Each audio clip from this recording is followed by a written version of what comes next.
नमस्कार, आप देख रहे हैं वीएनएम टीवी और न्यूज स्टूडियो से मैं हूं सपना। देश, दुनिया, शहर, जिले से कौन सी है अहम और खास खबरें विस्तार से देखें उससे पहले नजर आज की सुर्खियों पर। आइए देखते हैं आज की वीएनएम हेडलाइंस।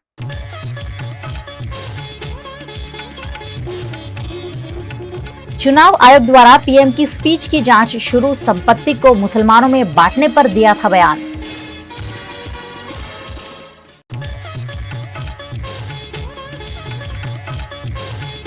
गुजरात में भाजपा प्रत्याशियों पर भारी पड़ रहा है क्षत्रिय समाज, बीजेपी के खिलाफ लगातार विरोध प्रदर्शन।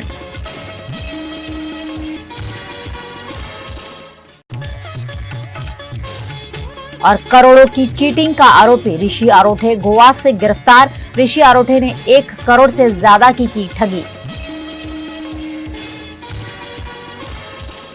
कांग्रेस के मैनिफेस्टो पर देश के प्रधानमंत्री नरेंद्र मोदी द्वारा लगाए गए संगीन इल्जामों की जांच चुनाव आयोग ने शुरू की है। इलेक्शन कमीशन ने प्रधानमंत्री नरेंद्र मोदी के बांसवाड़ा में दिए गए बयान की जांच शुरू कर दी है। पीएम मोदी ने राजस्थान के बांसवाड़ा में कहा था कि अगर कांग्रेस सत्ता में आई तो लोगों की संपत्ति को मुस्लिमों में बांट देगी। साथ ही पीएम ने पूर्व प्रधानमंत्री मनमोहन सिंह की उस टिप्पणी का भी जिक्र किया था जिसमें उन्होंने कहा था कि देश के संसाधनों पर पहला अधिकार अल्पसंख्यकों का है। और पहले जब उनकी सरकार थी उन्होंने कहा था कि देश की संपत्ति पर पहला अधिकार मुसलमानों का है।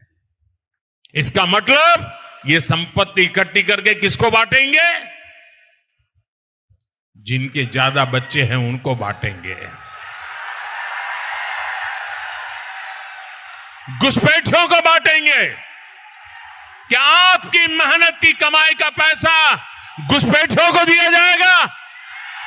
आपको मंजूर है?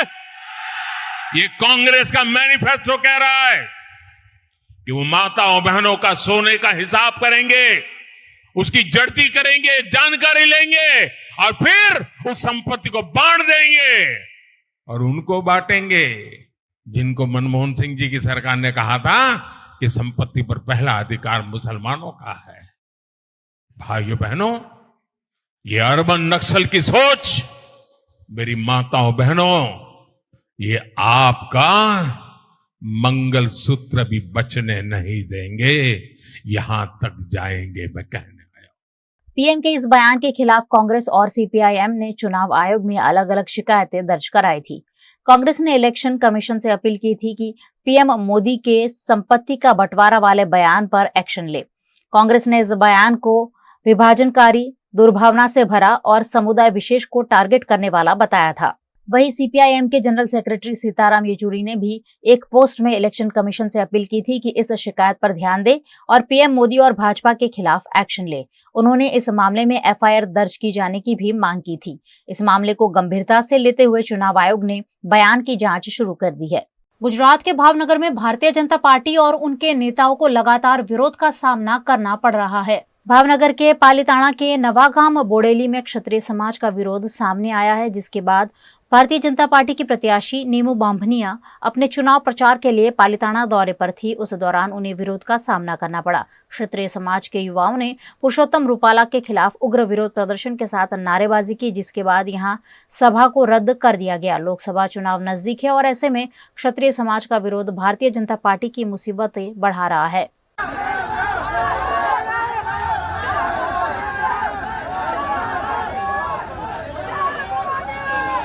भावनगर के कुंभारवाड़ा इलाके में पीने के पानी की समस्या का निवारण नहीं होने से स्थानीय निवासी परेशान हैं। बार बार यहां प्रतिनिधियों और नेताओं को अवगत कराया गया है, लेकिन सुचारू जल आपूर्ति नहीं होने से महिलाओं ने सड़क पर उतरकर विरोध प्रदर्शन किया। लोकसभा चुनाव नजदीक है, ऐसे में लगातार विरोध का सामना कर रही भारतीय जनता पार्टी की राह मुश्किल ही लग रही है। 5 દિવસ પછી પાણી નહીં ચાલે. કેટલા સમયથી આમને ઘેરા દેવાવાળામાં હવ રખડે છે. ઘેરા દેવા આવે, હવના ઘરે દેવા આવે. પાણીની કોઈ સમસ્યા સોલ્વ થતી નથી. કેટલા સમયથી આમને અમારા પાણીના બિલ કેટલા આવે છે, લાઇટ બિલ એટલા પાણીના કેટલા આવે છે. અમારે શું કરવાનું? કઈ પ્રશ્ન સોલ્વ થતો નથી. આવે ગટરવાળાને ફોન કરીએ તો ગટર સાફ કરી જાય. જ્યારે રજૂઆત કરીએ ને ત્યારે 5-10 દી પાણી સારું આવે.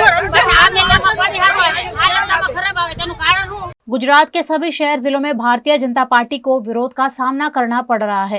गुजरात के अरवली जिले के मालपुर में भारतीय जनता पार्टी के लोकसभा कार्यालय पर विरोध का मंजर देखने मिला।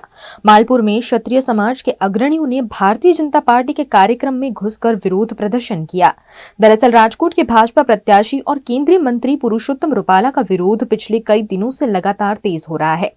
इसी के तहत भाजपा कार्यालय के शुभारंभ के मौके पर यहां विरोध प्रदर्शन देखने मिला, जिसमें जिला भाजपा अध्यक्ष राजेंद्र पटेल की उपस्थिति में क्षत्रिय समाज ने पुरुषोत्तम रूपाला हाय हाय के नारे लगाए, जिसके चलते मालपुर पुलिस भी मौके पर पहुंची।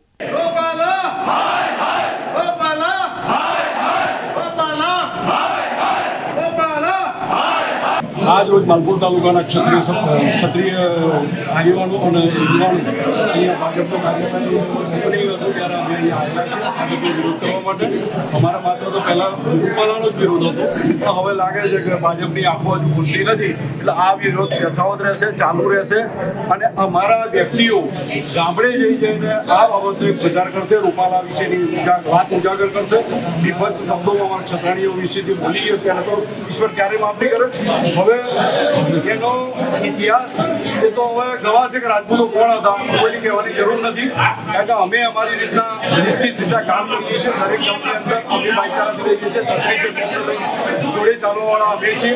गुजरात के कच्छ लोकसभा बैठक से भारतीय जनता पार्टी की ओर से दावेदारी कर रहे विनोद चावड़ा क्षत्रिय समाज और करणी सेना के रोष का भोग बने। गुजरात में पुरुषोत्तम रूपाला का विरोध अब भारतीय जनता पार्टी के प्रत्याशियों को भी भारी पड़ रहा है।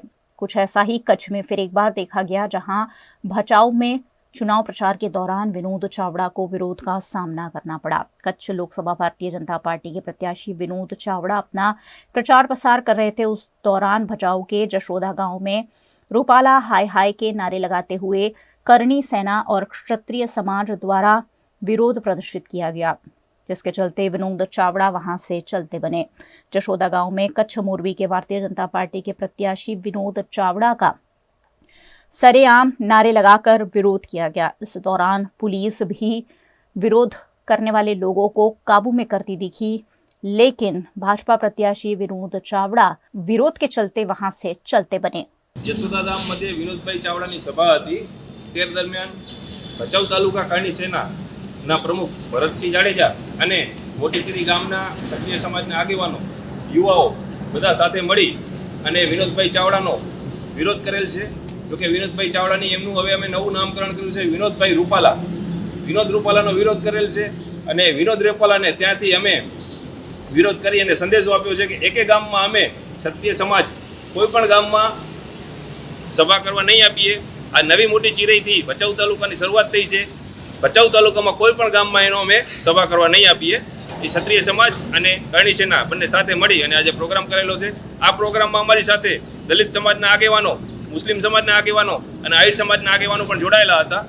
गुजरात के वडोदरा में एसओजी पीआई ने पत्रकार परिषद में ऋषि अरोठे के चीटिंग मामले को उजागर करते हुए जानकारी दी। गुजरात के वडोदरा में एसओजी द्वारा शहर से 1,39,00,000 की नकद के साथ 4 आरोपियों को गिरफ्तार किया गया है। जांच के दौरान पकड़े गए आरोपी ऋषि तुषार आरोठे के खिलाफ वडोदरा शहर के रावपुरा, मांजलपुर और वलसाड़ में अलग अलग चीटिंग के मामले दर्ज हुए हैं। इस मामले शिकायतकर्ताओं को लोभ लालच देकर करीब 1 करोड़ रुपए से ज्यादा की रकम की ठगी करने वाले ऋषि तुषार आरोठे पिछले कई वक्त से वांटेड था। वडोदरा शहर एसओजी द्वारा अलग अलग टीम बनाकर बैंगलोर और गोवा में जांच के दौरान टेक्निकल सर्वेलेंस और ह्यूमन सोर्सेस के आधार पर गोवा की एक निजी होटल से ऋषि तुषार आरोठे को गिरफ्तार कर कानूनी कार्रवाई की है। गई काले वडोदरा शहर एसओजी पुलिस तरफथी अगाउना गुनामां जे आरोपी वॉन्टेड हता ऋषि तुषार अरोठे, जेओना विरुद्ध अगाऊ Manjalpur police station, Raopura police station અને વલસાડ સિટી પોલીસ સ્ટેશનમાં ચીટિંગના 1 કરોડથી વધુના ગુના નોંધાઈ ચૂક્યા છે। ઋષિ તુષાર અરોઠેને એસઓજી પોલીસે ગોવામાંથી કલનબુટ બીચ વિસ્તારમાંથી ટેકનિકલ સર્વેલન્સના આધારે ગઈકાલે ઝડપી પાડેલ છે। આગળની કાર્યવાહી માટે ઋષિને રાવપુરા પોલીસ સ્ટેશનને કસ્ટડી સોંપવામાં આવશે અને જે બધી કસ્ટડી બાદમાં વલસાડ પોલીસ તરફથી લેવામાં આવનાર છે। ऋषि तुषार अरोठे जे छे એ રણજી પ્લેયર અગાઉ રહી ચૂક્યો છે અને ઘણી બધી ક્રિકેટ ટુર્નામેન્ટમાં અગાઉ ઇલાઇટ ક્રિકેટ પ્લેયર્સ તરીકે તેઓ રમી ચૂક્યા છે. અગાઉથી જેમ આપ જાણો છો કે 1,39,00,000 રૂપિયા એસઓજી પોલીસે જે તુષાર અરોઠેના ઘરેથી રિકવર કર્યા હતા એ પૈસા ઋષિએ મોકલ્યા હોવાની વાત અગાઉ ધ્યાનમાં આવેલી હતી. તો એ બાબતે પણ અગાઉ એસઓજીની આ કેસ બાબતની પૂછપરછ ઋષિને ફરીથી કરવામાં આવશે. તુષાર અરોઠે જે ઋષિ જે આરોપી છે એમના પિતા છે અને તેઓ બરોડા ક્રિકેટ એસોસિએશનમાં કોચ તરીકે અત્યારે ફરજ બજાવે છે. તુષાર અરોઠેનો હાલ કોઈ એવું ચોક્કસ કોઈ રોલ એમનો સપાટી ઉપર આવ્યો નથી, કારણ કે જે પણ કમ્પ્લેન અગાઉ પણ જે થઈ છે, આપણા કિસ્સામાં પણ જે છે એમાં માત્ર અને માત્ર તુષાર અરોઠેનું નામ આવતું નથી, ઋષિ અરોઠેના ઇન્વોલ્વમેન્ટ સામે આવ્યા છે. સંસ્થા જે મંદિર તરફથી જે પૈસાની વાત છે, આ પૈસા જે છે એ સંસ્થા તરફથી જોડીદાન પેટે ઉઘરાવવામાં આવ્યા છે અને એ જે પૈસા છે એ સ્વામિનારાયણ મંદિરના અલગ અલગ સંસ્થાનોમાંથી જે પૈસા કલેક્ટ થાય છે એ અલગ અલગ મંદિરોમાં તેમના ડેવલપમેન્ટ માટે અને વિકાસ કામના અર્થે આપવામાં આવે છે. ગઈકાલે પણ જે એક સર્વે આવ્યો હતો એમાં માત્ર સારંગપુર મંદિરમાં એક વર્ષમાં 140 કરોડથી પણ વધુનું દાન આવ્યું છે. એટલે મંદિરની આ બાબતે પણ અગાઉ તપાસ ફંડ બાબતે એસઓજી પોલીસે એક્ઝોસ્ટલી તપાસ કરી ચૂક્યા છે અને આ બાબત અત્યારે હાલમાં સબજુડાઇઝ છે. એટલે આગળની જે કાર્યવાહી છે એમાં કોર્ટમાં તારીખ ઉપર આવવા ઉપર એમાં બાકી છે અને કેસ ચાલવા ઉપર છે. आप देख रहे हैं बीएनएम टीवी. फिलहाल वक्त हो चला एक छोटे से अंतराल का, कहीं जाएगा नहीं. ब्रेक के उस पार खबरें अभी और भी हैं.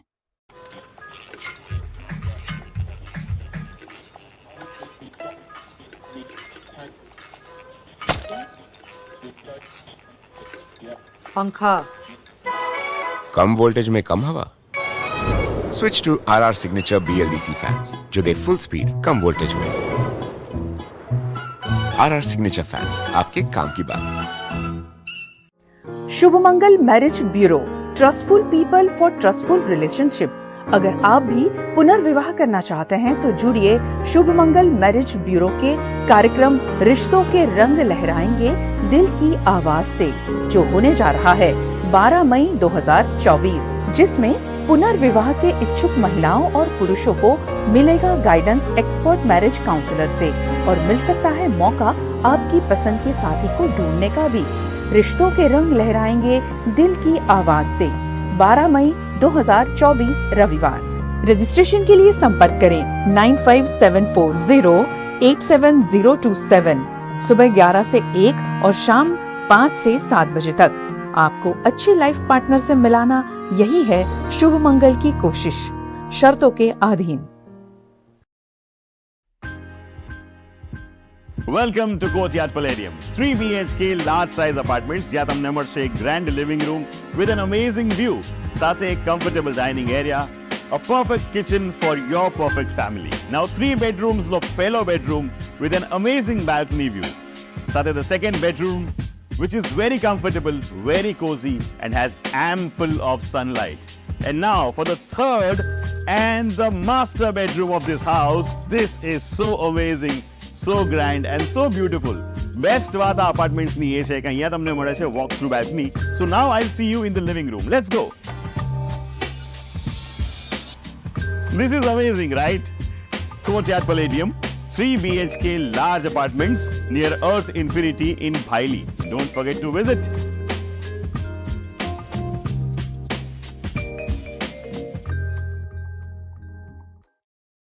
गुजरात के सूरत में पिछले कई वक्त से मेट्रो का काम चल रहा है, जिसके चलते सूरत के लोगों को परेशानियों का सामना करना पड़ रहा है. सूरत के टावर रोड पर मस्कती अस्पताल से लेकर महेधरपुरा पुलिस स्टेशन तक मार्च 2023 से मेट्रो रेल प्रोजेक्ट के चलते सड़क बिल्कुल बंद कर दी गई है. पिछले करीब 1 साल से चल रहे इस काम से व्यापारियों और दुकानदारों को बेरोजगारी का सामना करना पड़ रहा है, लेकिन उन्हें कोई मुआवजा नहीं दिया गया है.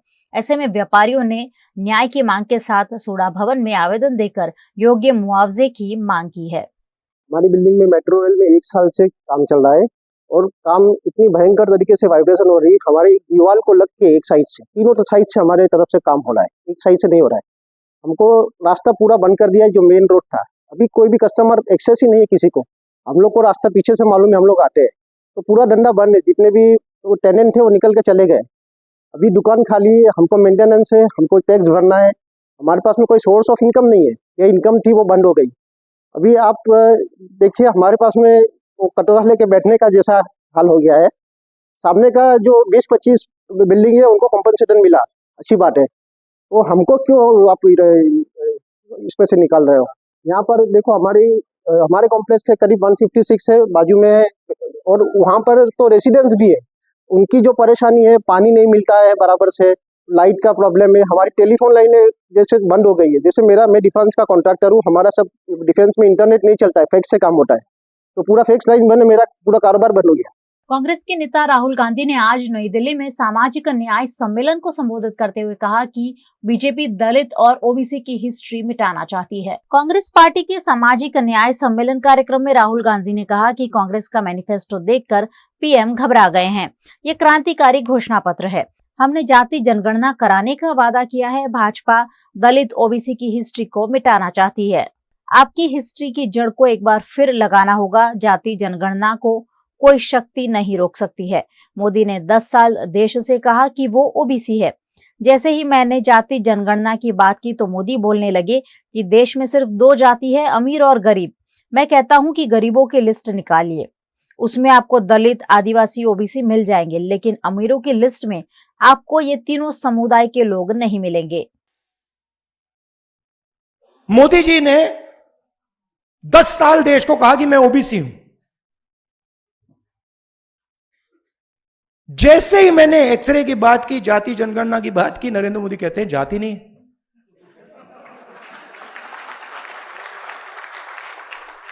अरे जात नहीं है तो आप ओबीसी कैसे?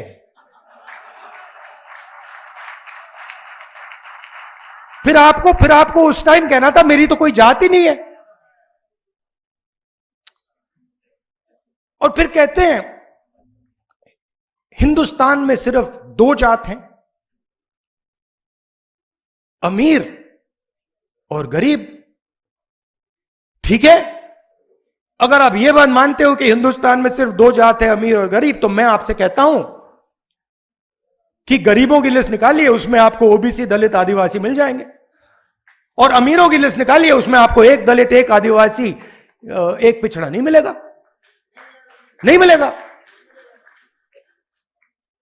तो ये मेरे लिए अब राजनीतिक मुद्दा नहीं है, ये आप बात समझ लीजिए। ये अब मेरा लाइफ का मिशन है।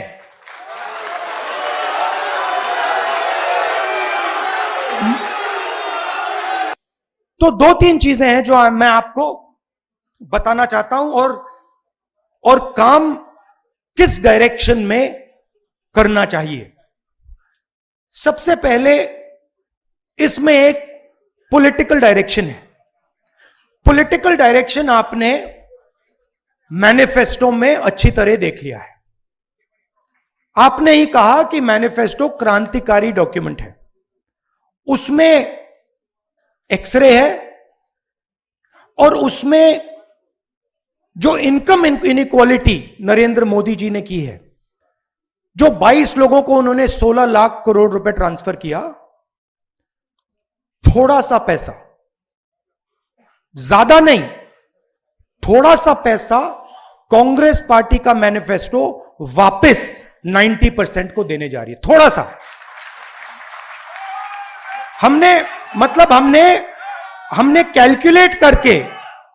कैलकुलेट करके 16 लाख करोड़ रुपए नहीं दिया, कैलकुलेट करके हमने जो हमें लगा, जो न्याय हमें लगा कि इतनी मदद करनी चाहिए, हमने मैनिफेस्टो में डाल दिया है। गुजरात में चुनाव प्रचार में जुटे हुए भारतीय जनता पार्टी के नेता लगातार आपत्तिजनक टिप्पणी कर रहे हैं, जिसकी लगातार आलोचना हो रही है। गुजरात के जूनागढ़ के विसावदर में आयोजित भारतीय जनता पार्टी के कार्यक्रम में विसावदर के पूर्व विधायक भूपत भायानी ने कांग्रेस के राहुल गांधी को नपुंसक और अन्य पार्टी के सदस्यों को आलिया मालिया जमालिया बताया, जिसके बाद कांग्रेस कार्यकर्ताओं में भारी रोष देखने मिल रहा है। मित्रों, राष्ट्रना हितनी चूंटणी छे, आप सौ समझी सको कि राहुल गांधी जेवा नपुंसक व्यक्तित्वना हाथमां દેશની કમાન ન સોંપી શકાય. સમજી શકીએ ને બધા? હે? તો આલિયા માલિયા જમાલિયા બધા એક કુંડીએ પાણી પીવે છે બધા. શું કામે? બીજી કુંડી આપણો સિંહ. भारतीय जनता पार्टी के भावनगर के जिला प्रमुख किरीट पटेल ने भी कल फिर एक बार कुछ ऐसा ही बयान दिया था, जिसके बाद वे भी लगातार आलोचना का सामना कर रहे हैं, जिसमें उन्होंने राजा अब मतपेटी से पैदा होने की बात कही थी। एक समय एवो હતો હિન્દુસ્તાનમાં કે રાજાની પટરાણી બોબડી હોય, લૂલી હોય, લંગડી હોય, પણ એના કોખેથી જે દીકરો પેદા થતો હતો એ રાજા બનતો હતો અને હવે રાજા મતપેટીમાંથી પેદા થાય. આપણું નેતૃત્વ, આપણો જનપ્રતિનિધિ એ કોઈ વાતો કરવા માટેથી એમને વિજય નથી મળતો, પરંતુ આપણે વિજયના વિશ્વાસ સાથે એમાં આપણે પોતાએ પરિશ્રમ આપવો પડે છે. આપણે ગમે તેટલી વાત કરી દઈએ, અહીંયા ઉપસ્થિત તમામ લોકોને એમ કહેવાની જરૂર નથી કે તમારે ભારતીય જનતા પાર્ટીને મત આપો, પરંતુ એમ કહેવાની જરૂર છે કે તમારે તમારા ગામમાંથી, તમારા બૂથમાંથી 370 થી પણ વધારે મત લીડ ભારતીય जनता पार्टी ने મળે એના માટેની કમર કસવાની છે. उत्तर प्रदेश के बिजनौर में दिन दहाड़े एक तेंदुआ दीवार फांदकर घर में घुस गया, जिससे रिहायशी इलाके में हड़कंप मच गया। उत्तर प्रदेश के बिजनौर में तब हड़कंप मच गया जब एक तेंदुआ जंगल से आकर दिन दहाड़े दीवार फांदकर एक मकान में घुस गया। जंगल से भागा हुआ ये तेंदुआ नासिर के मकान में घुस गया, जिसे देखने के लिए लोगों का जमावड़ा मौके पर लग गया। स्थानीय पुलिस और वन विभाग के लोग भी सूचना मिलते ही मौके पर पहुंचे। जिस घर में ये तेंदुआ घुसा था वो घर बंद था। घटना की जानकारी पाकर पहुंचे पुलिस और वन विभाग के लोगों ने तेंदुए को पकड़ने की कवायद की। ये मामला बिजनौर के रेहड़ के सादकपुर गांव का है। गुजरात की सबसे विवादित लोकसभा सीट राजकोट में अलग अलग राजनीतिक दलों के उम्मीदवार और 9 निर्दलीय उम्मीदवार चुनाव लड़ रहे हैं। गुजरात के राजकोट की लोकसभा बैठक पर चुनाव में उम्मीदवारी पत्र भरने की प्रक्रिया और जांच की प्रक्रिया पूरी होने के बाद 16 फॉर्म भरे गए थे, जिसमें से 4 निर्दलीय और 2 डमी समेत 6 फॉर्म अमान्य कर दिए गए हैं, जबकि 10 फॉर्म मान्य किए गए हैं। निर्दलीय उम्मीदवार अमरदास देसाणी ने भारतीय जनता पार्टी के पुरुषोत्तम रूपाला का फॉर्म अमान्य होने का आरोप किया था, लेकिन अमरदास देसाणी ने अपना ही नामांकन वापस ले लिया है, जिसके चलते यहां आश्चर्य फैल गया है। राजकोट लोकसभा बैठक पर अब 9 उम्मीदवार चुनाव लड़ रहे हैं और 7 मई को यहां मतदान होना है, जिस पर राजकोट के जिला कलेक्टर प्रभाव जोशी ने जानकारी दी। यहां पुरुषोत्तम रूपाला, परेश धानाणी, चमन सवसाणी जो बहुजन समाज पार्टी से हैं और निर्दलियों के बीच मुकाबला है। तंत्र जे एज पर टाइमलाइन्स बधी कामगीरी करी रही है। આજે નામાંકનની યાદી ફાઇનલ થઈ હતી, હવે બેલેટ છાપકામની ચાલુ થશે કામગીરી। અત્યારે આપણે જે સેકન્ડ રેન્ડમાઇઝેશન જે છે સ્ટાફ જે પોતાનું વતન કે ઓફિસની એસીમાંથી બીજી જગ્યા ફરજ બજાવવામાં આવે એના માટે રેન્ડમાઇઝ કરવામાં આવે છે। એ પ્રક્રિયા પણ માનનીય ઓબ્ઝર્વરશ્રીની હાજરીમાં કાલે પૂર્ણ થઈ હતી અને આ તબક્કાવાર કામગીરી મતદાન માટે ચાલુ કરી દેવામાં આવી છે। 15,000થી વધુ જે છે કર્મચારીઓ ફરજ બજાવવાના છે। પેરામિલિટરી સ્ટાફ પણ અમે માંગણી મોકલી છે અને જે રીતે નોર્મ્સ છે એ પ્રમાણે અમને વહેલી તકે અહીંયા પ્રાપ્ત થશે। આમ કોઈ કાયદા અને લો એન્ડ ઓર્ડરની દૃષ્ટિએ વલ્નરેબલ જે કહેવાય છે એવો એક પણ પોકેટ નથી જ્યાં ધાક ધમકી કે કોઈ બીજા બીકના કારણે ઉમેદવારો વોટિંગ નથી કરી શકતા, પરંતુ એ ક્રિટિકલનું જે કન્સેપ્ટ હોય છે એમાં આપણે 1046 જેવા ક્રિટિકલ રાખ્યા છે જ્યાં વધારે પોલીસ ડિપ્લોયમેન્ટ કરવામાં આવશે। આ બધા પેરામીટર્સ ગત મતદાનની ટકાવારી વગેરેના આધારે પંચની સૂચનાઓ પ્રમાણે હોય છે। आप देख रहे हैं बीएनएम टीवी। फिलहाल वक्त हो चला एक छोटे से अंतराल का, कहीं जाएगा नहीं। ब्रेक के उस पार खबरें अभी और भी हैं। Part of the RR Global Conglomerate with a presence in over 50 countries, RR Kabel is a leading Indian wires and cables brand, a wide range offering excellent quality and trustworthiness. RR also has a wide range of lighting solutions. Choose from several options that can light up your home or office. Presenting appliances from RR, increasing the style quotient of your home. Delivering convenience every day. RR fans, lighting solutions, air coolers, water heaters, irons and more. When it comes to trust, quality and convenience, ask for home appliances from RR Kabel, your one-stop electric goods solutions provider. Bharat ले रहा है electric अंगड़ाई। क्यों ना हम साथ चले, साथ चले, साथ बढ़े, साथ बढ़े, देश मेरे, देश मेरे। देश को ले जाए नई दिशा की ओर। आपका जॉय, भारत का जॉय।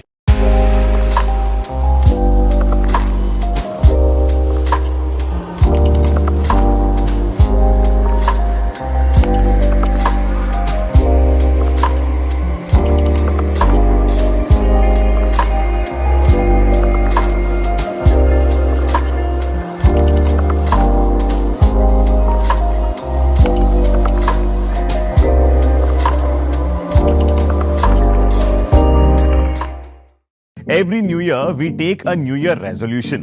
New year resolution का मतलब होता है upgrading your life, which means upgrading your lifestyle and upgrading your living space. And that is why the best choice is Trilogy by Courtyard.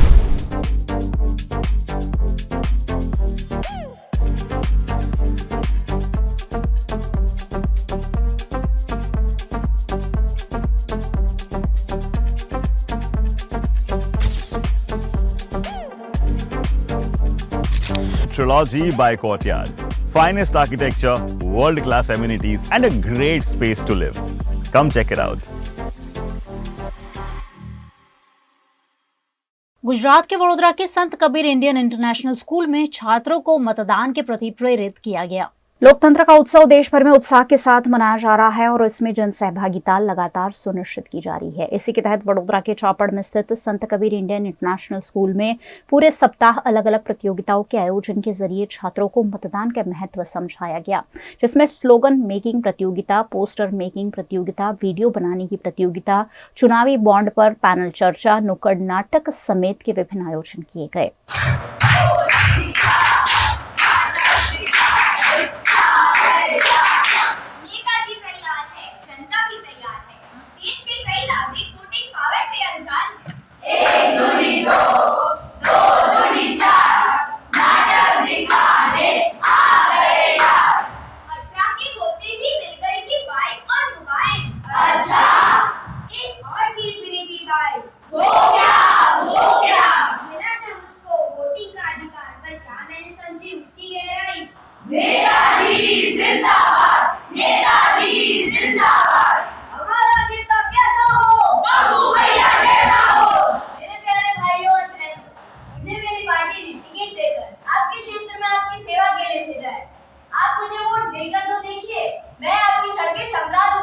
Vadodara के जिला आयुर्वेद अधिकारी डॉक्टर सुधीर जोशी ने इस मौके पर संत कबीर स्कूल के छात्रों को संबोधित करते हुए अपने आसपास के कम से कम 100 लोगों को मतदान के लिए प्रेरणा देने पर जोर दिया। साथ ही उन्होंने चुनाव संबंधित जानकारी और महत्व भी छात्रों के साथ साझा किया ताकि सभी लोकतंत्र के इस उत्सव में अपनी सहभागिता सुनिश्चित कर सके। So this is from Sant Kabir Indian International School, where this week and the last week saw a flurry of activities.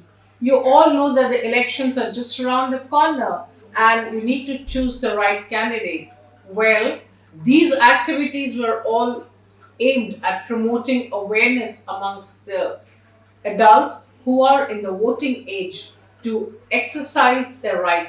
Well, voting is not just a constitutional privilege, but then it is your fundamental duty to right. If you want to change the society, if you want to be a part of the change, then you will have to speak out. And that's what the whole event was. We had Dr. Sudhir Joshi, the Ayurvedic doctor. He was here with us in the school and we had an interactive session with him. He gave away the prizes. Gujarat के दाहोद के collector कार्यालय में जिला चुनाव अधिकारी की अध्यक्षता में सोशल मीडिया कर्मियों के साथ बैठक का आयोजन किया गया। लोकसभा चुनाव 2024 की तैयारियां प्रशासन द्वारा चाक चौबंद रूप से की जा रही है। सोशल मीडिया के जरिए भी सभी को लोकतंत्र के उत्सव में सहभागी बनने का अनुरोध किया जा रहा है। इसी के तहत दाहोद जिला मुख्य चुनाव अधिकारी योगेश निरगुडे की अध्यक्षता में सोशल मीडिया के कर्मियों के साथ बैठक का आयोजन किया गया। बैठक में सोशल मीडिया के जरिए ज्यादा से ज्यादा लोगों को वोटिंग के प्रति अवेयर करने के दिशा निर्देश दिए गए। आज अपना दाहोद जिला में जो લોકશાહીની ચૂંટણી પ્રક્રિયા ચાલુ છે, લોકસભાની ચૂંટણી પ્રક્રિયા ચાલુ છે, તો એમાં સોશિયલ મીડિયા ઇન્ફ્લુએન્સર जो છે એમની એક મીટ રાખવામાં આવેલી છે, જેમાં વધારે ફોલોઅર્સ હોય આવા બધા ઇન્ફ્લુએન્સર્સને અહીંયા બોલાવવામાં આવેલ છે અને એના વતી પણ લોકોમાં મતદાન માટે જાગૃતિ થાય અને 7મી મેના દિવસે વધારે પ્રમાણમાં લોકો બહાર નીકળીને મતદાન કરે એના માટે પ્રયત્ન કરવામાં આવી રહ્યા છે।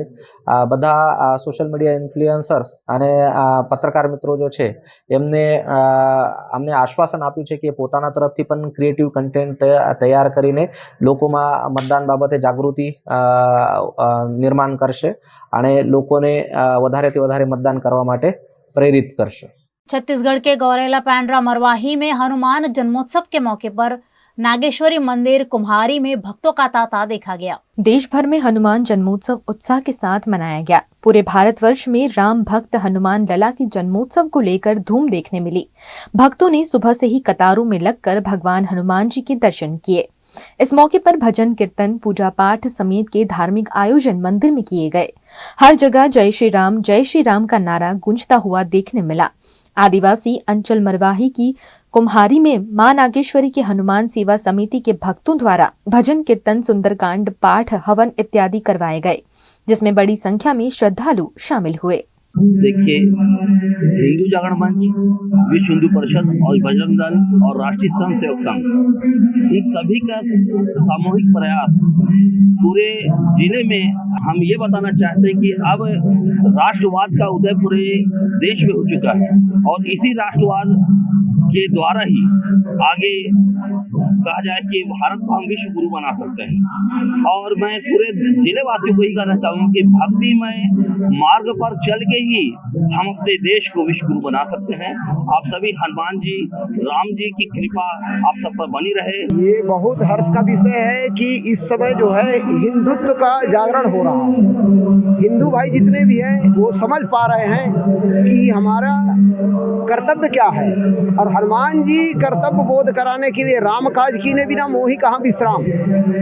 आज दुनिया में जितने प्रकार के अनाचार, अत्याचार, पापाचार, भ्रष्टाचार चल रहा है उसको समन करने का, दमन करने का, जिस तरह से अनेक आतताइयों को हनुमान ने मार करके लंका में विजय करके राम का सहयोग साथ दिया, राम काज कीने बिना मोहि कहाँ विश्राम। इसी तरह से जन जागरण के लिए युवाओं को जागृत करने के लिए ये कार्यक्रम जो है बहुत ही महत्वपूर्ण है। गुजरात के वडोदरा जिला के डभोई में छोटा उदयपुर के भाजपा प्रत्याशी को विजेता बनाने के लिए कार्यालय का उद्घाटन किया गया। गुजरात में 7 मई को लोकसभा चुनाव का मतदान प्रस्तावित है, जिसके लिए चुनाव प्रचार इन दिनों जोरों शोरों पर है। इसी उपलक्ष्य में डभोई विधानसभा 21 छोटा उदयपुर लोकसभा इलाके में आती होने की वजह से भारतीय जनता पार्टी के प्रत्याशी जशु राठवा के लिए डभोई में प्रचंड प्रचार किया जा रहा है। डभोई के विधायक शैलेश मेहता की उपस्थिति में यहां चुनाव कार्यालय का उद्घाटन नर्मदा पार्क में किया गया है। इस मौके पर भारतीय जनता पार्टी के नेताओं और कार्यकर्ताओं की बड़ी संख्या में उपस्थिति रही। इस मौके पर भारतीय जनता पार्टी के विधायक शैलेश मेहता ने डभोई विधानसभा से 1.25 लाख से ज्यादा लीड जशु राठवा को देकर विजेता बनाने के लिए कार्यकर्ताओं को आह्वान किया है। 7મી મે લોકસભાની ચૂંટણીના મતદાન છે ને મતદાનને અગાઉ આજે સમગ્ર ગુજરાતની 182 વિધાનસભા દીઠ લોકસભાના ઉમેદવારોના કાર્યાલયના ઉદ્ઘાટનની શરૂઆત કરવામાં આવી છે। એને જ અનુરૂપ આજે દરબાવતી ડભોઈ નગરમાં નર્મદા પાર્ક ખાતે આજે સત્યનારાયણની કથા કરીને કાર્યાલયનું ઉદ્ઘાટન કરવામાં આવ્યું છે અને એમાં અમારા લોકપ્રિય ઉમેદવાર જસુભાઈ રાઠવા ઉપસ્થિત છે। સાથે જિલ્લાના મહામંત્રી શ્રી, લોકસભાના સંયોજક, પ્રભારી, જિલ્લા પંચાયતના ઉપપ્રમુખ, નગરપાલિકાના પ્રમુખ, નગરના પ્રમુખ, મહામંત્રી, તાલુકાના પ્રમુખ, મહામંત્રી સહિત ચૂંટાયેલા પ્રતિનિધિઓ અને પદાધિકારીઓ તમામ આજે અહીંયા ઉપસ્થિત રહ્યા હતા. મોટી સંખ્યામાં કાર્યકરોએ જસુભાઈ રાઠવાને મોટા માર્જિનથી જીતાડવાની હાકલ કરી છે. हनुमान जन्मोत्सव के उत्सव को देश भर के साथ साथ गुजरात के शहर जिलों में भी धूमधाम के साथ मनाया गया। गुजरात के डभोई में अंजनी पुत्र हनुमान जी के जन्मोत्सव पर सभी हनुमान मंदिरों में भाविक भक्तों की भीड़ देखी गई। हनुमान मंदिरों में धार्मिक कार्यक्रमों के आयोजन किए गए, जिसमें हनुमान चालीसा, भजन कीर्तन, मारुति यज्ञ और महाप्रसाद जैसे आयोजन शामिल रहे। सनातन धर्म में चिरंजीवी और राम भक्त हनुमान जी का जन्मोत्सव चैत्र पूर्णिमा के दिन मनाया जाता है। इस मौके पर भक्तों ने हनुमान जी की पूजा अर्चना कर मंगल कामना की। इस मौके पर डभोई के सभी हनुमान मंदिरों में सुबह से ही भक्तों की कतारें देखने मिली।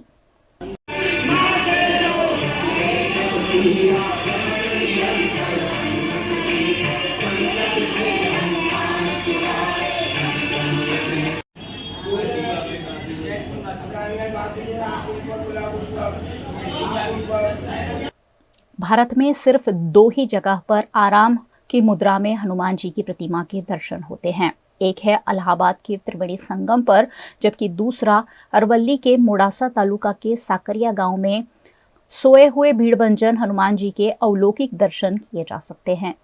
हनुमान जन्मोत्सव पर साकरिया के हनुमान मंदिर में भाविक भक्तों का तांता देखा गया। करीब 50,000 जितने भक्तों ने यहाँ हनुमान दादा के दर्शन किए। साकरिया हनुमान मंदिर में सोई हुई मुद्रा में हनुमान दादा पांडव काल से विराजमान है। गुजरात में ये सिर्फ एकमात्र अति प्राचीन मंदिर है जहां सोए हुए हनुमान जी के दर्शन करने भक्त जगह जगह से आते हैं। यहां हनुमान जन्मोत्सव पर मंदिर परिसर को खूबसूरत फूलों और रोशनी से सजाया गया। इस मौके पर 31 किलो की केक काटकर भगवान को बादाम, काजू जैसे सूखे मेवे का भोग भी लगाया गया। यहाँ विभिन्न धार्मिक कार्यक्रम भी आयोजित किए गए, जिसमें बड़ी संख्या में भाविक भक्त शामिल हुए।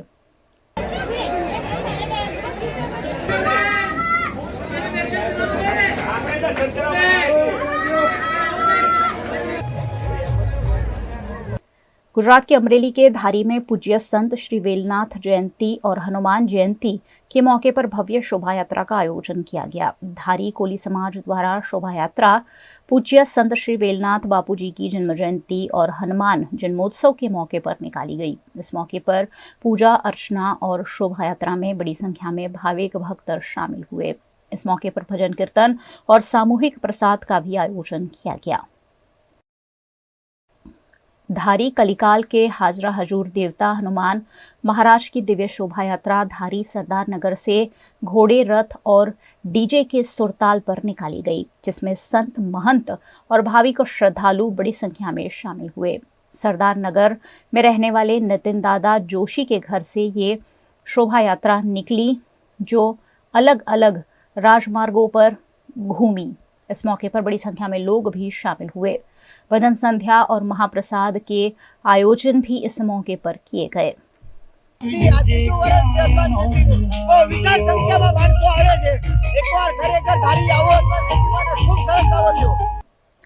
अमरेली के खांभा में भी हनुमान जन्मोत्सव उत्साह के साथ मनाया गया।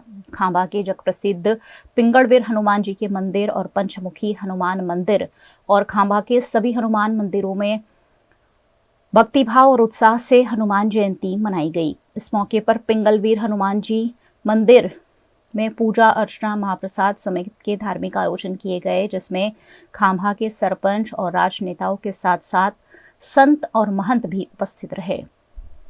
अमरेली जिल्लानी अंदर भुरखिया हनुमानजी महाराज, वाकोनी धार, पंचमुखी हनुमानजी महाराज, हनुमान गाळा भारद्वाज आश्रम, खांभा श्री पिंगलवीर हनुमानजी आश्रम, જ્યાં ભાવપૂર્વક હનુમાન જયંતિની ઉજવણી કરવામાં આવે છે અને પૂરા ગામ તરફથી સહયોગ સારી રીતે આપવામાં આવે છે। ખાંભા ગામ તેમજ આજુબાજુના ગામના ધર્મપ્રેમી જનતા બધી પ્રસાદ લેવા પધારે છે।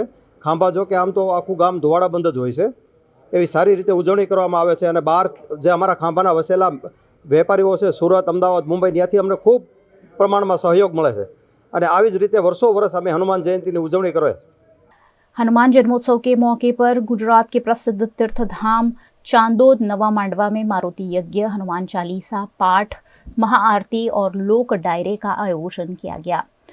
विक्रम संवत 2080 चैत्र सुद पूनम के दिन हनुमान जन्मोत्सव देश भर में उत्साह के साथ मनाया जाता है। इस मौके पर चांदोद के नवा मांडवा में स्थित चिंताहरण हनुमान जी मंदिर में शास्त्री नारायण चरणदास स्वामी की प्रेरक उपस्थिति में श्रद्धा भक्ति पूर्वक विभिन्न धार्मिक कार्यक्रम और लोक डायरा आयोजित किया गया। मारुति यज्ञ, हनुमान चालीसा का पाठ, महाआरती और राजस्थान के प्रसिद्ध कलाकारों के सुमधुर आवाज में लोक डायरे का आयोजन किया गया, जिसमें बड़ी संख्या में श्रद्धालु शामिल हुए।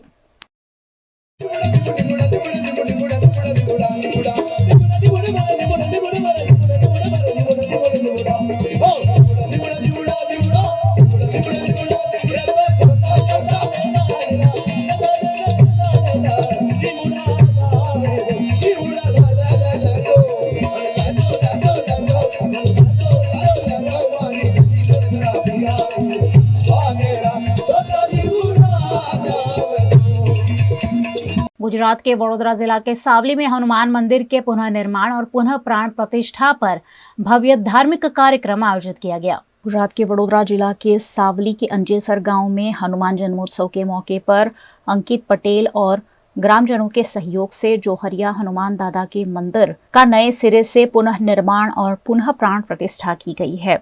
इस मौके पर विभिन्न धार्मिक कार्यक्रमों के भी आयोजन किए गए, जिसमें साधु संत महंत और श्रद्धालु बड़ी संख्या में शामिल हुए। सावली के विधायक केतन इनामदार और वडोदरा लोकसभा के भाजपा प्रत्याशी डॉक्टर हेमांग जोशी भी इस मौके पर उपस्थित रहे।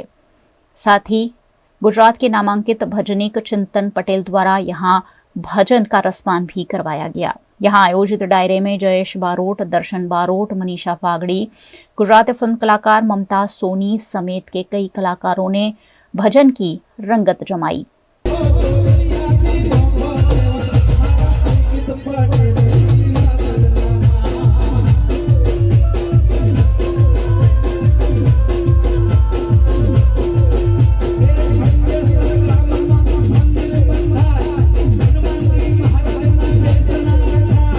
હનુમાન જન્મ મહોત્સવ નિમિત્તે સરસ મજાનું અહીંયા અંજેસર ગામમાં પ્રોગ્રામ રાખવામાં આવ્યું છે।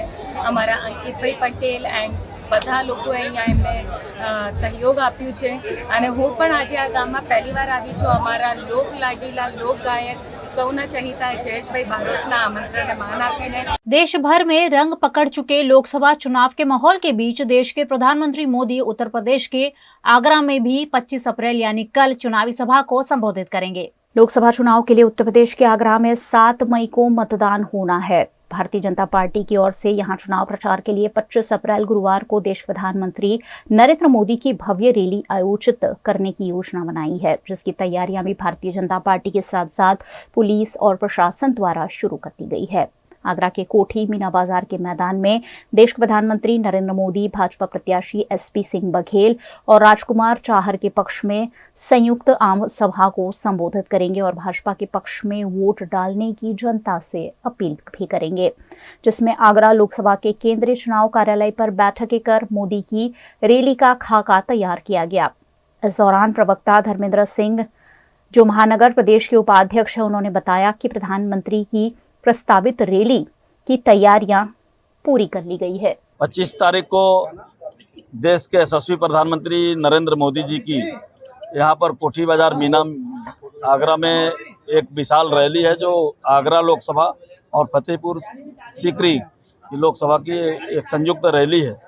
उसकी तैयारी के लिए आज अलग अलग प्रकार की बैठकें हुई हैं। रैली प्रभारी होने के नाते यहाँ पर कार्यक्रम की तैयारी तो कई दिनों से चल रही है। कल से लेकर के अब तक व्यवस्था की बैठकें हैं, पार्षदों की बैठकें हैं, महानगर के पदाधिकारियों की बैठकें, जिले के पदाधिकारियों की बैठकें हैं, सभी महानगर और जिले के जनप्रतिनिधियों के साथ अलग अलग प्रकार की बैठकें करके हम लोगों ने रैली की तैयारी की है और लोगों में जबरदस्त उत्साह है, मोदी जी के प्रति जबरदस्त उत्साह। हनुमान जन्मोत्सव के मौके पर गुजरात के धार्मिक नगरी वडोदरा में भी अलग अलग संस्थाओं द्वारा धार्मिक आयोजन किए गए। उत्सव प्रिय नगरी वडोदरा में हनुमान जयंती महोत्सव के मौके पर शनिदेव फाउंडेशन द्वारा लगातार तीसरे वर्ष हनुमान जी की सवारी का भव्य आयोजन किया गया, जिसमें वडोदरा की सांसद रंजनबेन भट्ट, वडोदरा भाजपा अध्यक्ष डॉक्टर विजय शाह, वडोदरा लोकसभा प्रत्याशी डॉक्टर हेमांग जोशी समेत के राजनेता भी उपस्थित रहे।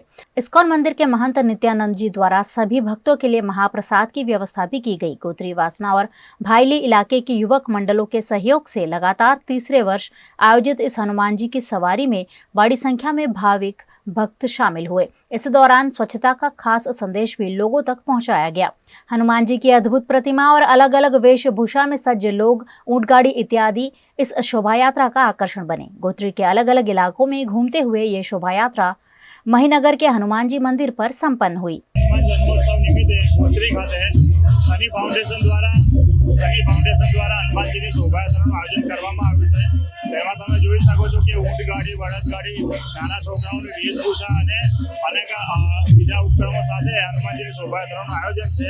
वडोदरा के फतेहपुरा 4 रास्ता से लेकर अडानिया पुल 4 रास्ता से याकुतपुरा 4 रास्ते तक हनुमान जयंती पर भव्य शोभा यात्रा का आयोजन किया गया। शोभा यात्रा को शांतिपूर्ण तरीके से संपन्न कराने के लिए बड़ी संख्या में पुलिस कर्मचारियों की उपस्थिति रही। हजारों की संख्या में भाविक भक्तों की मौजूदगी में हनुमान जयंती पर भव्य शोभा यात्रा का आयोजन वडोदरा के सिटी इलाके में किया गया।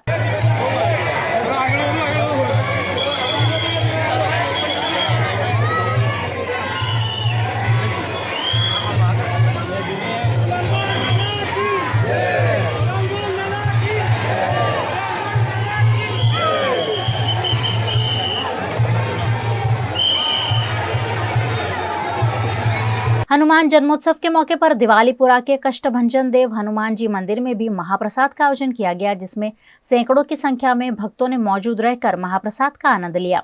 इस मौके पर भारतीय जनता पार्टी के लोकसभा प्रत्याशी doctor Hemang Joshi, deputy mayor Chirag Barot समेत के भाजपा नेताओं और कार्यकर्ताओं की मौजूदगी रही।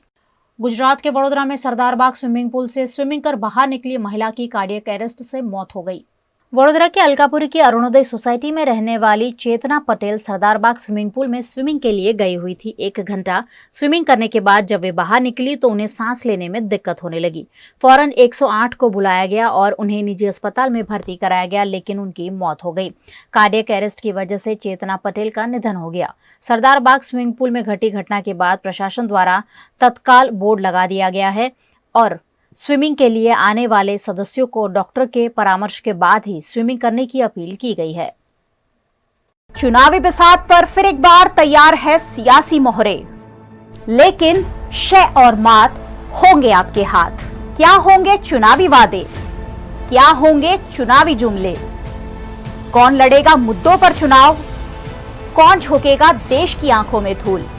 जानिए और पहचानिए, आपका वोट, आपकी ताकत, आपकी हुकूमत।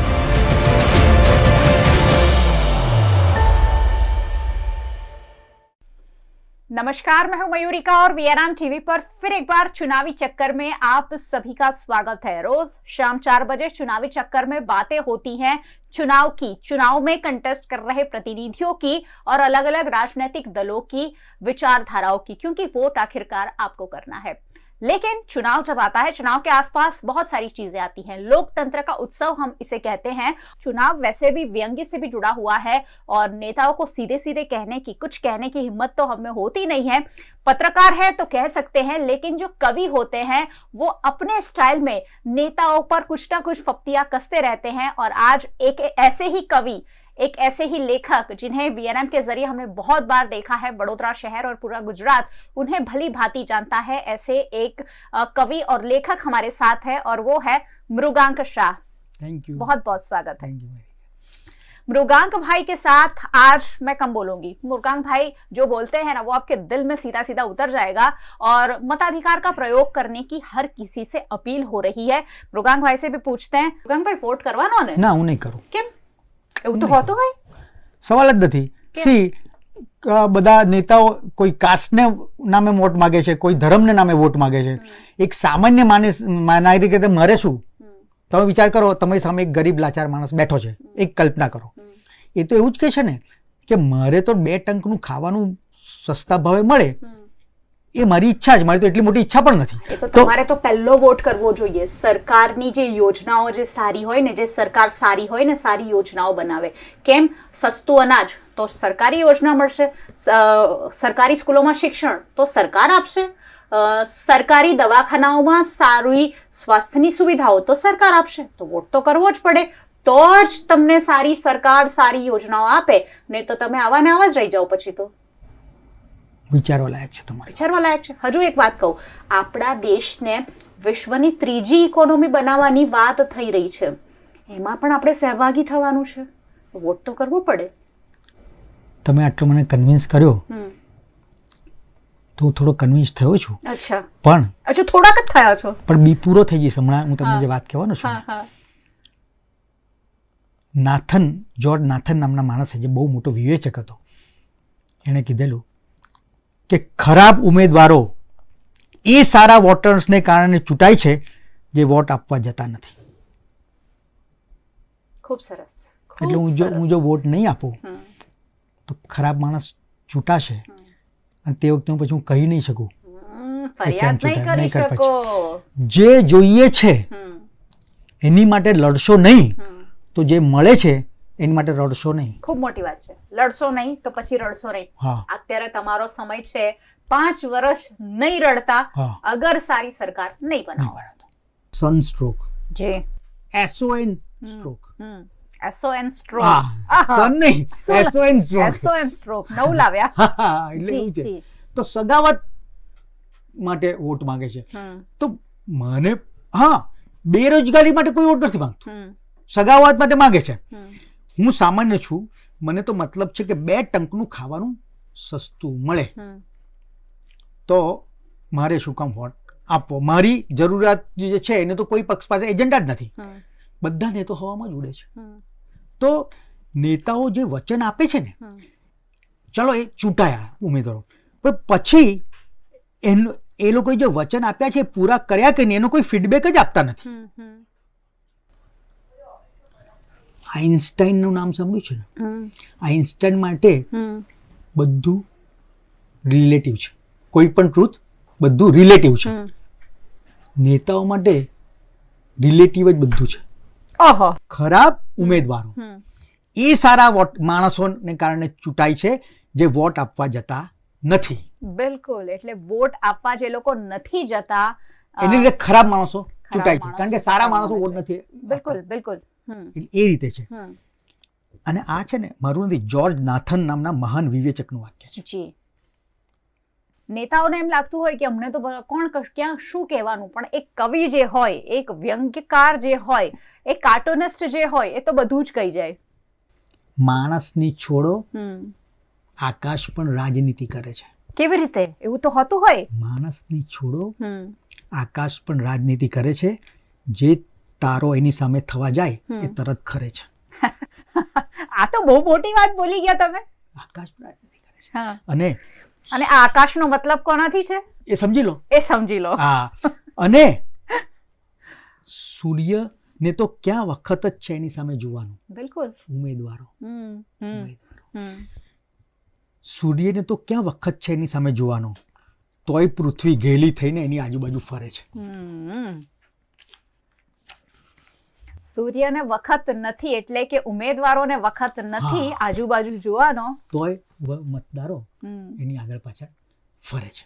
એટલે પ્રત્યાશીઓ ધ્યાન નથી આપતા, ઉમેદવારો નાગરિકો પર, જનતા પર ધ્યાન નથી આપતા, અને તોય જનતા આગળ પાછળ થાય છે. ખૂબ સરસ વાત એ છે. વળી પાછું આવ્યું ઇલેક્શન, પૈસા ઉછળશે ખન ખન ખન, ગરીબો ગાશે જનગણમન, પણ અમીરો ગાશે ધનગણમન. જનગણમન અને ધનગણમન, અને ભૂલી જશે બધા આપેલા વચન. પ્રજાને તો મળશે ઠન ઠન ઠન ઠન ઠન ઠન ઠન ગોપાલ. બિલકુલ બરોબર છે ને મયુરિકા? જે હાર્યું એ રડશે અને જે જીત્યું એ જલસા કરશે. તમે ઘેલા થાવ છો, પણ તમારો હાથ કોણ પકડશે? પાછા કામ પર લાગો, તમારે તો કમાવું જ પડશે. બધા તો અંદર અંદર મળીને પોતાના ઘર ભરશે. તમે બહુ વાહ વાહ કરો છો, તમને શું મળશે? પાછા કામ પર લાગો, તમારે તો કમાવું જ પડશે. બિલકુલ. ફરી મતદારોનું નેતાઓને હાથે સત્યનાશ વળશે. નેતાઓએ જે વચનો આપ્યા હતા એમાંથી એ ફરશે. પાછા કામ પર લાગો, તમારે તો કમાવું જ પડશે. અને ફરી ગરીબ પૈસાના અભાવે સારવાર વગર મળશે. ફરી સામાન્ય માણસને કાળઝાળ મોંઘવારી નડશે. પાછા કામ પર લાગો, તમારે તો કમાવું જ પડશે. અને બાઇક નહીં અપાવો તો છોકરાને બહુ રીસ ચડશે. ને શોપિંગ નહીં કરાવો તો પત્ની તમને લલ્લુ ગણશે. પાછા કામ પર લાગો, તમારે તો કમાવું જ પડશે. કમાવું જ પડશે. ઇલેક્શન તો આવશે અને જશે, પણ તમારે ચોક્કસ કમાવું પડશે. એટલે આપણે એક નક્કી કરવાનું છે, આપણે ગેલા નથી થવાનું. બિલકુલ. રેશનલ માઇન્ડથી વિચારીને વોટ આપવાનો. જે ગેલ પણ છે કે એ नहीं, रैशनल माइंड थी. जी जी. तो चुनाव तो आते जाते रहेंगे, लेकिन कमाना तो सबको पड़ेगा ही. लोकतंत्र का उत्सव है. उत्सव जब होता है, त्योहार होता है, छुट्टी होती है, वैसे ही अभी कुछ दिन देश भर में चुनावी मोड चल रहा है. आप सरकारी विभागों में जाएंगे तो वहां पर सब ठंडा मिलेगा. बोले क्या? बोले आचार संहिता लग रही है.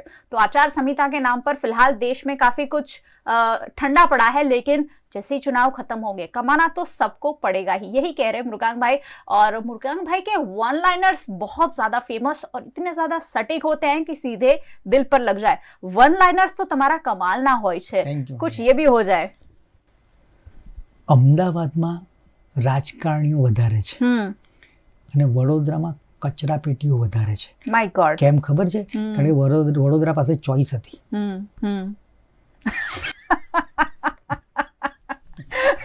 જેને સમજાય એને વંદન, ના સમજાય એને અભિનંદન.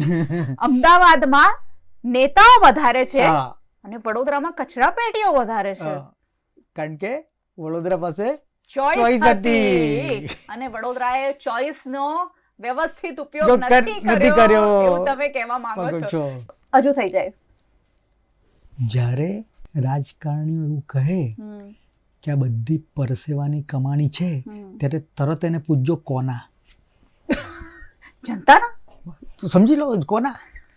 એટલે એક ચોર છે ને, એક એને ગોળી અને બંદૂક તાકી એક માણસ પાસે કે તારા જેટલા બધા પૈસા હોય બધા મને આપી દે. તો પેલો કે હું રાજકારણી છું. તો કે સારું, તો મારા બધા પૈસા મને આપી દે. મારા બધા પૈસા. હા, પહેલા તારા, તું રાજકારણી, તો મારા બધા પૈસા મને આપે. બિલકુલ. કારણ કે એમના પાસે જે પૈસા છે એ દેશના પૈસા, દરેક નાગરિકના ટેક્સના પૈસા છે.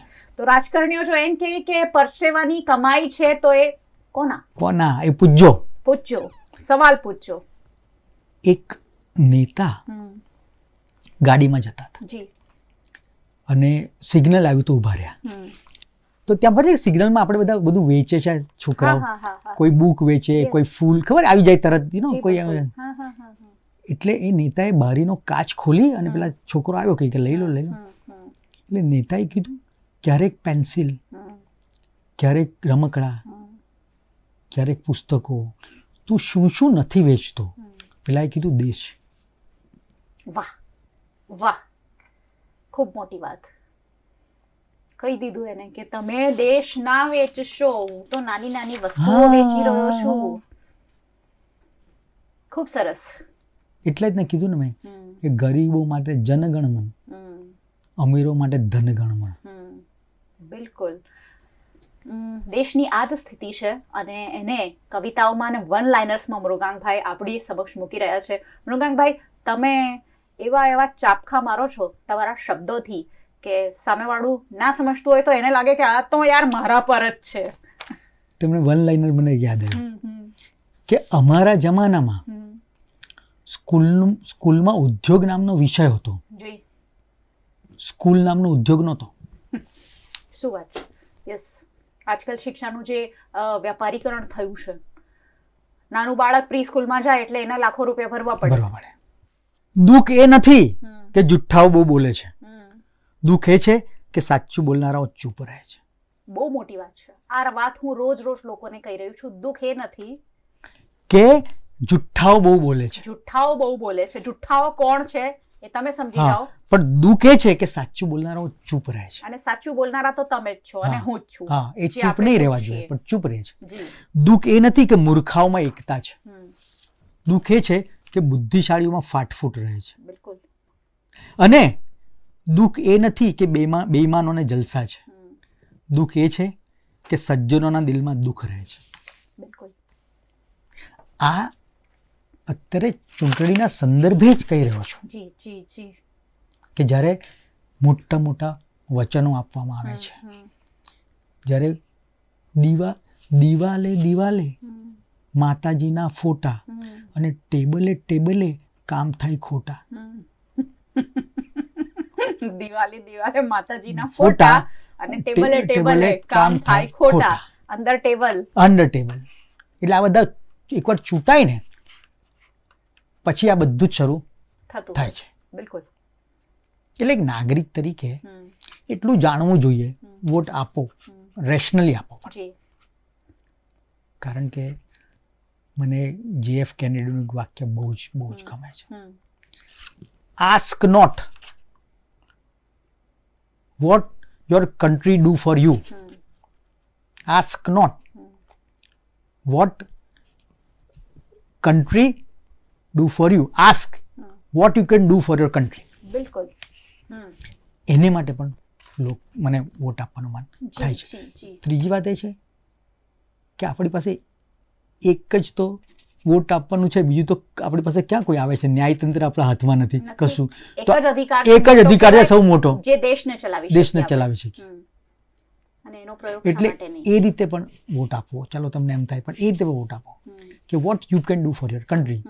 એક સામાન્ય માણસ આ જ કરી શકે વોટ. બિલકુલ. અને એ ત્યારે કરી શકે જ્યારે એ સરસ, સુચારું અને 5 વર્ષ એનું સાંભળે એવી સરકાર બનાવે. બરાબર ને? ત્યારે જ થઈ શકે. દેશને આગળ લઈ જાય જે સરકાર. અને આમાં શું છે કે આપણે માણસો તરીકે કઈ વિચિત્ર આપણે એ છે. દુનિયામાં સૌથી બુદ્ધિશાળી પ્રાણી એટલે માણસ. બિલકુલ. એવું કોણે નક્કી કર્યું હતું કે માણસ? નક્કી કોણે કર્યું કે માણસ? હા બરાબર છે. કોઈ ગાય પશુ એવું કીધું જ નથી. આપણે નક્કી કરી નાખ્યું આપણે માણસ છે. વાંદરો કૂદકા મારે છે પણ એ બેવફા નથી. સિંહ બહુ ગરજે છે પણ એ અહંકારી નથી. વાઘ ફાડી ખાય છે પણ એ દ્વેષી નથી. ખિસકોલી દોડ્યા તો કરે છે પણ ભાગેડું નથી. બધા પ્રાણીઓ નગ્ન છે પણ બીભત્સ નથી. માણસ બુદ્ધિશાળી તો છે પણ ભરોસાપાત્ર નથી. આ ભરોસાપાત્ર નથી એ આ ઉમેદવારો પર આ જાય છે. અત્યારે જે દલબદલ ચાલુ રહ્યો છે, ફેશન ચાલી રહ્યો છે, પેલો આમાં જાય, પેલો આમાં જાય, કોંગ્રેસમાંથી જાય, કોંગ્રેસમાંથી આમ આદમી પાર્ટી જાય, આમ આદમી પાર્ટી વાળો પાછો ભાજપમાં આવે, ભાજપ વાળો પાછો કોંગ્રેસમાં જાય. આખું સર્કલ ગોળ ગોળ ફેરવે અને લોકોને ઉલ્લુ બનાવે. ભારતનો રાજકારણી જે હૈયે ના હોય એ હોઠે, બધી લુચ્ચાઈ 32 કોઠે, તોય દરરોજ નક્કી 2 કલાક ઈશ્વરની પૂજામાં વ્યસ્ત પોતે. અગરબત્તીઓ તો દિવાલ પર દરેક માતાઓના ફોટે ફોટે, પણ જુઠ્ઠાણાઓ અને વાયદાઓ તરત એના હોઠે. અને બધા કામ આસાન થઈ જાય ગાંધીની છાપવાળી નોટે. બધા કામ આસાન થઈ જાય ગાંધીની છાપવાળી નોટે. કૌભાંડો કરે બધા ખાદી પહેરીને, કાયમ ચરખાની ઓથે. એટલે વિકાસ યાત્રા એટલે શું ખબર છે? ગાંધી આશ્રમથી ગાંધીનગર એ વિકાસ યાત્રા. બહુ મોટી વાત છે. ગાંધી આશ્રમથી ગાંધીનગર સુધીની વિકાસ યાત્રા થઈ છે. હવે વિકાસ કેવો કે શું કહો તમે જાણો. એ દેશની જનતા નક્કી કરશે. અને એની માટે પણ વોટ આપવો પડશે. ચાહે જેને પણ આપો. આપણી પાસે અલગ અલગ કેન્ડિડેટ્સ છે, આપણી પાસે નોટાનું પણ બટન છે, તો વોટ કોઈને પણ આપો. પણ છે ને વોટ આપીએ ચાલો, પણ મયુરી કઈક વસ્તુ સાલી ખબર નથી પડતી. શું? કોણ ફ્રોડ છે ને કોણ ગોડ છે એની ખબર નથી પડતી. કોણ સંકુચિત છે ને કોણ બ્રોડ છે એની ખબર નથી પડતી. બરાબર. કોણ શાહુકાર છે ને કોણ ચોર છે એની ખબર નથી પડતી. કોણ કાગડો છે ને કોણ મોર છે એની ખબર નથી પડતી. કાગડો ને મોર, હા, બધું એક સરખું થઈ ગયું છે અત્યારે. ખૂબ સાચી વાત. કોઈ વચનો આપીને માંગે એટલે નેતાઓની વાત છે. કોઈ વચનો આપીને માંગે, કોઈ પ્રવચનો આપીને માંગે, બધા ભિખારી જ છે. કોઈ મંદિરની બહાર માંગે તો કોઈ મંદિરની અંદર માંગે, આખરે તો બધા ભિખારી જ છે. બિલકુલ. અત્યારે વચનો પણ ચાલુ છે અને અત્યારે પ્રવચનો પણ ચાલુ છે. એકવાર ચૂંટાયા પછી બધું ભૂલી જવાનું. પછી તમને કોઈ નથી પૂછવાનું. અને એટલે જ વોટ આપતા પહેલા તમારું જે કેન્ડિડેટ છે, તમારી જે પોલિટિકલ પાર્ટી જેને તમે પસંદ કરો છો, એની વિચારધારા એ શું કરી રહી છે, એ દેશભરમાં શું કરી રહી છે, કોના માટે શું કરી રહી છે, અમીરો માટે, ગરીબો માટે, ખેડૂતો માટે, વિદ્યાર્થીઓ માટે, મહિલાઓ માટે, આ બધું જ પરખવાનું છે. અને કોઈ જાણે છે ને, ભાષણ ચાલતું હતું સંસદમાં અને કોઈ એવું બોલી ગયું કે બધા જ રાજકારણીઓ, ના, અડધા રાજકારણીઓ ગાંડા છે. કોઈ એવું બોલ્યું એટલે બધા ઊભા થઈ ગયા કે તમે શું કહેવા માંગો છો, અમને આવી રીતે તમે યાદ કરો છો કે તમે શબ્દો પાછા લો, નહીં તો અમે નહીં ચાલવા દઈએ. તો એને કીધું શબ્દ પાછા લઉં છું, ભારતના અડધા રાજકારણીઓ સારા છે. એ જ આધા ગ્લાસ ભરાવું, આધા ગ્લાસ ખાલી. અને રાજકારણીઓ જો એમનો સ્વાર્થ સિદ્ધ થતો હોય ને તો ક્યારેક સાચું બોલતા પણ અચકાતા નથી. ખૂબ સટી. જી બિલકુલ. જો પોતાનો સ્વાર્થ છે તો ક્યારેક ક્યારેક સાચું પણ બોલી નાખે. બિલકુલ. આ કેટલું સાચું બોલે, પણ એનો સ્વાર્થ છે ભાઈ, એટલે સાચું બોલ્યો છે. આપણી પાસે ચોઈસ છે કે ખરાબ ઉમેદવારને ચૂંટવો કે સૌથી ખરાબ ઉમેદવારને ચૂંટવો. એ આપણી પાસે ચોઈસ છે. ખરાબ કે સૌથી ખરાબ. કેટલી વિડંબના છે આપણી. કેટલી વિડંબના છે. અને જોસેફ સ્ટેલિન, રશિયાનો જે સરમુખત્યાર શાહ છે, એનું એક બહુ સુંદર વાક્ય છે. The people who cast their votes decide nothing, the people who counts the vote decide everything. આ તો ભારત માટે લખ્યું એવું લાગે છે. જે લોકો મત ગણે છે એ બધું નક્કી કરે છે. મત આપે છે નથી લખ્યું. ખરી વાત મોં પર સંભળાવો, એની બધાને ચીડ છે. દરેક માણસ હવામાં ઉડે છે તો ધરતી પર કેટલી ભીડ છે. યસ, ખૂબ સટીક. બધા નેતાઓ હવામાં ઉડે છે. અને એકવાર ઇલેક્શન પતી જાય પછી તો ખાસ હવામાં જ ઉડે છે. એટલે અત્યારે જે ભીડ દેખાય છે પછી બધી ગાયબ થઈ જાય છે. તમારો સમય છે, આપણો સમય છે.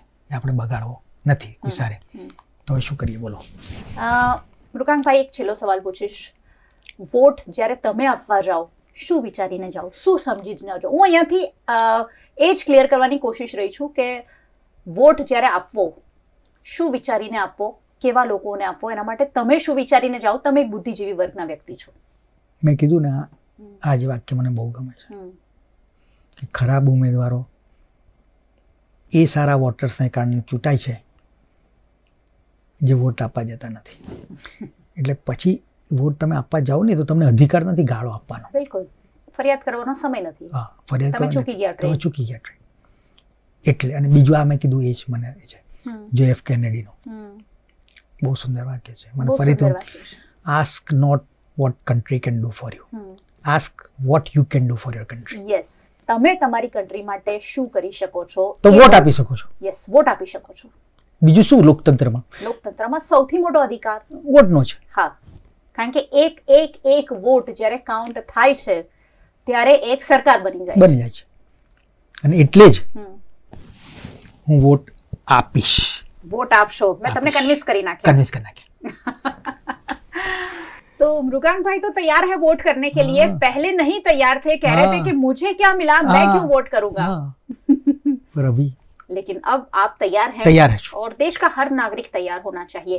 वोट जरूर करना है. जरूरी नहीं जिसे पसंद करते हैं या जिसे नहीं पसंद करते हैं वोट करें. सही आदमी को वोट करें. 5 साल के लिए आपके लिए जो कुछ कर सके उसके लिए वोट करें. आपके बच्चों को अच्छी शिक्षा चाहिए, आपके माता पिता को अच्छा स्वास्थ्य चाहिए, उसके लिए अच्छी मेडिकल फैसिलिटी चाहिए, बेसिक चीजें हैं। आपके घर में जो बच्चे हैं उन्हें रोजगारी चाहिए, बहुत सारी ऐसी चीजें हैं जिसे हर तराजू पे तोलने की जरूरत है। और जब ये 5 साल के लिए आप सरकार बना रहे हैं, बहुत कुछ आपके हाथ में है। आप सोचेंगे कि बहुत सारे लोग मुझे बोलते हैं कि अगर हम इन्हें वोट नहीं करेंगे तो हमारा वोट तो वेस्ट हो जाएगा। नहीं, एक एक वोट की ताकत बहुत बड़ी है, और जब वो वोट संगठित होते हैं ना, तब कोई ना कोई हार और जीत प्राप्त करता है। आप सोचिए, आपका एक वोट हार या जीत के लिए काबिल है। मृगांक भाई, તમારા અંદાજમાં કંઈક વોટ અપીલ કરી દો। એક વન લાઈન કહીને પછી જી આપણે નક્કી કરીશું। ચોરી ના કરો। સરકાર કોમ્પિટિટર્સને હેટ કરે છે। કોમ્પિટિટર્સને હેટ કરે છે। ચોરી ના કરો। ચોરી ના કરો એટલે ઘણા લોકો એકબીજાને જોઈને પણ વોટ કરતા હોય છે। ઘણા લોકોને ખબર પણ નથી હોતી કે કોને વોટ કરવો। એવામાં એકબીજાને પૂછીને પણ વોટ કરતા હોય છે। પણ સરકાર માટે તમારી જે જરૂરત છે અલગ હોઈ શકે છે, તમને જે જોઈએ છે સરકાર માટે અલગ હોઈ શકે છે। એટલે દરેકે ઇન્ડિવિજ્યુઅલી વિચારીને વોટ કરવો પડશે ને તો સારી સરકાર બનશે। બરાબર છે? डन। चलो, मृगांक भाई डन कर दीजिए છે कि वो वोट जरूर करने वाले हैं और आप भी वोट जरूर करने वाले हैं। किसे करना है वो आप सोच लीजिए। सरकार नहीं पसंद है, सरकार से कोई आपको दिक्कतें हैं, बहुत सारे अन्य प्रत्याशी हैं, नोटा का भी बटन है। भारतीय जनता पार्टी, कांग्रेस पार्टी, आम आदमी पार्टी, बहुत सारी पार्टीज हैं जो मैदान में हैं। उनके सारे उम्मीदवार आपके लिए क्या कर सकते हैं वो सोचिए। બધા જાઓ અને કરો વોટ। બધા જાઓ ને આપો વોટ। આજ સાથે તમારો ફાઇનલ પૂરો થયો શોટ। બધા જાઓ અને કરો વોટ અને આજ સાથે પૂરો થઈ ગયો ફાઇનલ શોટ। खूब खूब थैंक यू, धन्यवाद। वेलकम। और बहुत बहुत शुक्रिया आप सबका हमारे साथ जुड़ने के लिए। मृगांक शाह जो जाने माने कवि और लेखक हैं, फिल्म बना चुके हैं, 2 फिल्म बनाई में, गुज्जूभाई दी ग्रेट और सुपरस्टार फिल्म भी बना चुके हैं। और वडोदरा शहर तो बहुत भली भांति मृगांक शाह को जानता है और हमेशा अपने सटायर के लिए, वन लाइनर्स के लिए बहुत जाने माने और पसंद किए जाते हैं। उन्होंने अपने अंदाज में ये लोकतंत्र का जो उत्सव है उसे मूल्यांकित करने की कोशिश की है, उसे कहीं ना कहीं चिन्हित करने की कोशिश की है और आपको जगाने की कोशिश की है, आपके दिल तक पहुंचने की कोशिश की है कि आपके साथ क्या हो रहा है, आपके साथ जो वादे दावे हो रहे हैं उस पर आपको कहीं ना कहीं टटोलने की कोशिश की है। जागिए, सोचिए, समझिए। 14-15 दिन और है, 7 मई को गुजरात को वोट करना है और तब तक आंख नाक कान खुले रखिए, अखबार पढ़िए, चैनल देख रहिए, VNM टीवी जरूर देखते रहिए। 4 बजे रोज चुनावी चक्कर में इसी तरीके की बात होती है और कोशिश होती है कि हर एक नागरिक वोट जरूर करे। मुरकान भाई, बहुत शुक्रिया हमारे साथ जुड़ने के लिए। थैंक यू मेरिका। और आप सबका भी बहुत बहुत शुक्रिया हमारे साथ जुड़ने के लिए। वैसे आपको हमेशा ही जुड़ना ही होगा क्योंकि वोट आखिरकार आपको करना है और वोट जरूर से करना है। YouTube चैनल है VNM टीवी का जिसे आप देख रहे हैं, सब्सक्राइब कर लीजिए अगर अब तक नहीं किया है तो, और बेल आइकन प्रेस कर दीजिए ताकि VNM का हर अपडेट सबसे पहले आप तक पहुंच सके। फेसबुक पर देख रहे हैं, शेयर जरूर कीजिए। ये ऐसी बातें हैं जो हर घर तक पहुंचना जरूरी है ताकि हर घर में डिस्कशन हो। आपने वोट कोने आपवानो छे भाई? आप हमें OTT प्लेटफॉर्म्स पर देख रहे हैं, डेली हंट, वोडाफोन टीवी, जियो टीवी और जियो टीवी फाइबर 498 नंबर के चैनल पर VNM टीवी को 24 घंटे लगातार देखा जा सकता है। देखते रहिए VNM, जुड़े रहिए VNM के साथ। नमस्कार। चुनावी बिसात पर फिर एक बार तैयार है सियासी मोहरे, लेकिन शय और मात होंगे आपके हाथ। क्या होंगे चुनावी वादे, क्या होंगे चुनावी जुमले, कौन लड़ेगा मुद्दों पर चुनाव, कौन झोंकेगा देश की आंखों में धूल। जानिए और पहचानिए, आपका वोट, आपकी ताकत, आपकी हुकूमत।